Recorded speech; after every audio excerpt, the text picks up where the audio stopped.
இப்ப சமீப காலமா ஒரு வார காலமா திருமாவளவனுக்கு எதிராக பேசுவதற்கு என்று ஒரு பிரிவு ஆரம்பித்திருக்கிறார். நானும் தொடர்ச்சியா பார்க்கிறேன்.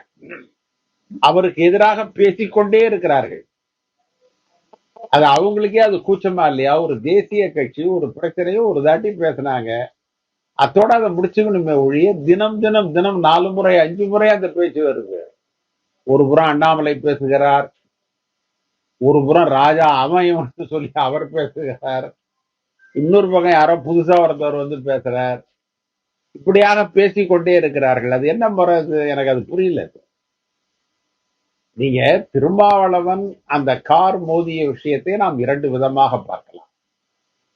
இவர்களெல்லாம் பேசிய பிறகு நான் அந்த வீடியோவை வாங்கி பார்த்தேன். நான் வந்து அந்த வீடியோவை இப்ப இருக்கிற தொழில்நுட்பத்துல போட்டு இன்ச்சு பை இன்ச்சு அதை பார்த்தேன். அவருடைய கார் அந்த 2 சக்கர வாகனத்தின் மீது இடிக்கல, ஆனா மிக அருகாமையில வந்து நிக்குது.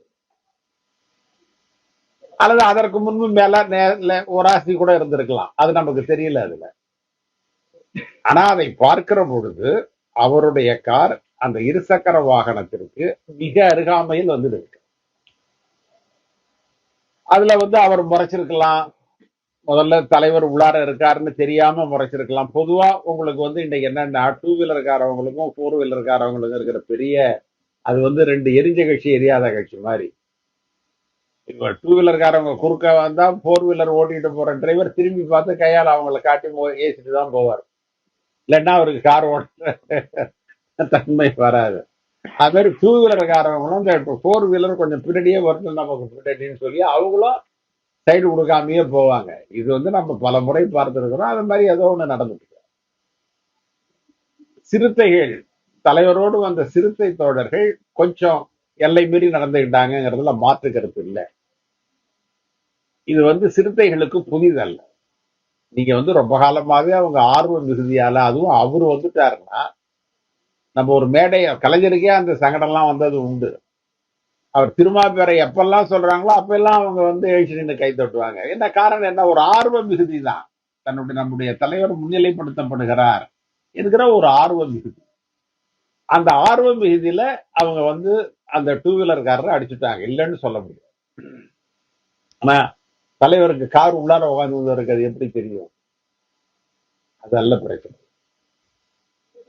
இரண்டாவது, இவர்கள் அந்த பிரச்சனையை எப்படி கொண்டு போகிறார்கள் என்றால், திருமாவளவன் வன்முறையை தூண்டுகிறார். இதை வந்து இப்ப அந்த 2 வீலர்காரரே மறைஞ்சிட்டாரு, அவர் யாரு என்னங்கிறதே மறைஞ்சிட்டு.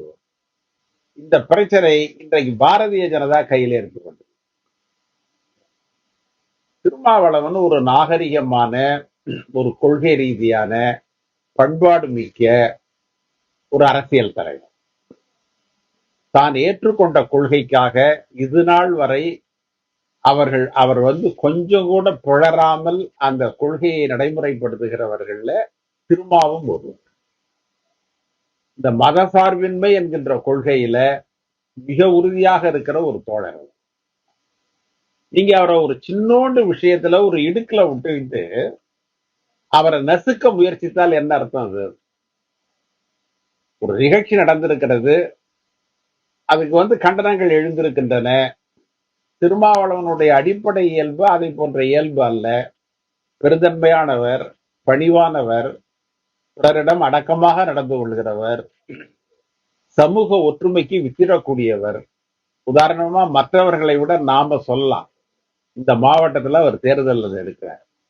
பிளே ஸ்டோர் மற்றும் ஆப் ஸ்டோரில் இருந்து பாலிமர் செயலியை QR கோடு மூலம் பதிவிறக்கம் செய்யுங்கள். செய்திகளை உடனுக்குடன் பெறுங்கள்.